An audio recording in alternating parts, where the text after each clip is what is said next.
மாப்பிள்ள வாழை மீன் பழவர் காடு தானங்கோ அந்த மன பொண்ணு விலங்கு மீன் மீஞ்சூறு தானங்கோ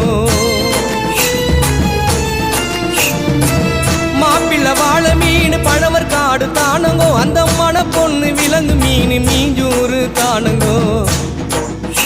இந்த திருமணத்தை நடத்தி வைக்கும் திருக்கமாலு அண்ணங்கோ இந்த திருமணத்தை நடத்தி வைக்கும் திருக்கமாலு அண்ணங்கோ இந்த மணமக்களை வாழ்த்துகின்ற பெரிய மனசை யாருங்கோ தலைவர் திமிங்கலம் தானுங்கோ பால மீனுக்கம் விலங்கு மீனுக்க கல்யாணம் அந்த சென்னா குன்னி கூட்டம் எல்லாம் ஊர்கோலம் அந்த நடுக்கடலில் நடக்குதையா திருமணம் அந்த அசர பொடி ஆளுக்கெல்லாம் கும்மாடும் பால மீனுக்கம் அந்த சென்னா குன்னி நடுக்கடலில் அந்த அசர